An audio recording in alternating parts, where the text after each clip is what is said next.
बोरखेडा हत्याकांडात एकूण 4 लहान बालकांची दिनांक 15 ऑक्टोबर 2020 रोजी अत्यंत क्रूरपणे हत्या करण्यात आली। ही 4ही लहान मुलं 15 वर्षाच्या आतील मुलं होती।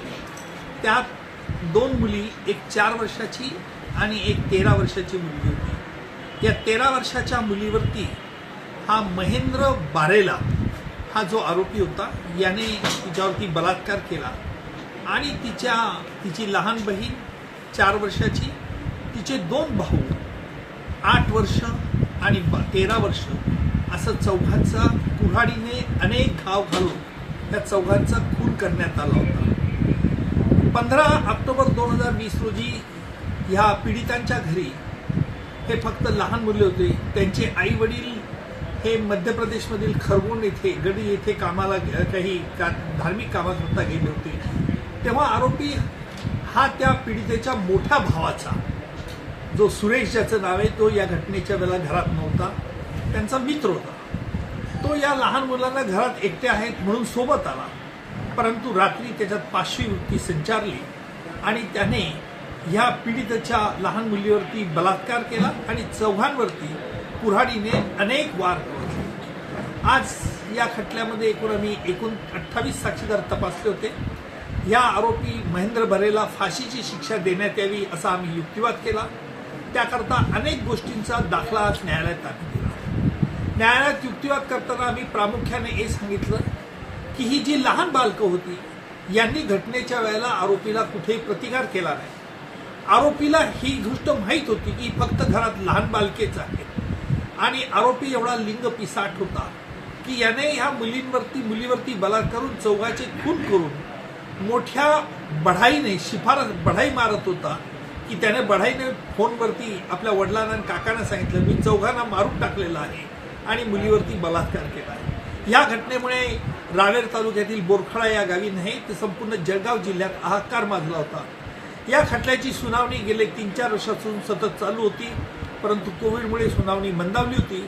परंतु खटल्याचं कामकाज परवा पूर्ण होऊन न्यायालयाने या महेंद्र बराला या चौघांचा खून आणि लहान पीडितेवरती बलात्कार केल्याचा आरोप सिद्ध झाल्याचं म्हटलं। आज यावरती आरोपी आणि सरकार पक्षातर्फे मी आज युक्तिवाद केला। या युक्तिवादामध्ये प्रामुख्याने आम्ही महत्त्वाचे 5-7 मुद्दे मांडलेले होते। त्यातला पहिला मुद्दा आम्ही मांडला होता की ज्यावेळेला ही घटना घडली त्यावेळेला पीडित मुलं ही घरात झोपलेली होती। त्यांनी दुसरा मुद्दा मांडला, या पीडित मुलांनी कुठेही आरोपीला विरोध केलेला नव्हता कारण ही लहान बालक होती। तिसरी गोष्ट म्हणजे आरोपी हा विकृत प्रवृत्तीचा आहे। हा कारण असं आहे की ही घटना घडल्यानंतर देखील त्याचं वृत्त, त्याचं वर्तन तुरुंगामध्ये कुठेही सुधारलेलं नव्हतं। कारागृहामध्ये अनेक समुपदेशनचे कार्यक्रम ठेवण्यात येते जेणेकरून कैद्यांना त्याच्यापासून सुधारणा व्हावी, त्यांच्या प्रवृत्तीकडे, त्यांच्या वृत्तीकडे बदल व्हावा, हा प्रामुख्याने उद्देश होता। परंतु हा आरोपी तुरुंगात देखील कुठे हे समुपदेशनचे कार्यक्रमाला हजर राहत नव्हता असा देखील रिपोर्ट आमच्याकडे आला आहे। त्यामुळे मानसशास्त्राने याला तपासलेलं आहे, त्याचे रिपोर्ट्स आम्ही न्यायालयात दाखल केले आहेत। आणि इतकंच नाही तर हा आरोपी खून करून पळून जाताना देखील काही साक्षीदारांनी पाहिलं, हाताचं त्याचं लागलेलं रक्त देखील ते धुत होता अशी देखील साक्ष झालेली आहे। याचा निकाल उद्या दुपारी 1 वाजता लागेल। परंतु ह्या बोरखेडा या गावी 4 आदिवासी समाजातील 4 लहान बालकांची हत्या आणि खून करून संपूर्ण जळगाव जिल्हा नाही तर महाराष्ट्रही हादरून त्यावेळेला गेला होता। अशा खटल्याचं कामकाज पूर्ण होऊन उद्या याचा निकाल अपेक्षित आहे।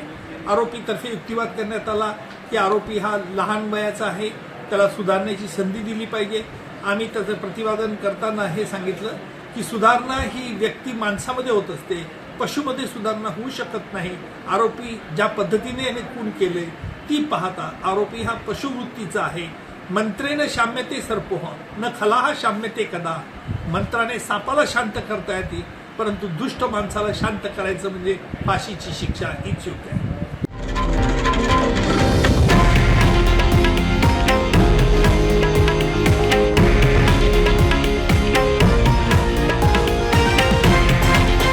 हे आहे देशातील नंबर 1 न्यूज नेटवर्क आणि आपण पाहत आहात TV9 मराठी।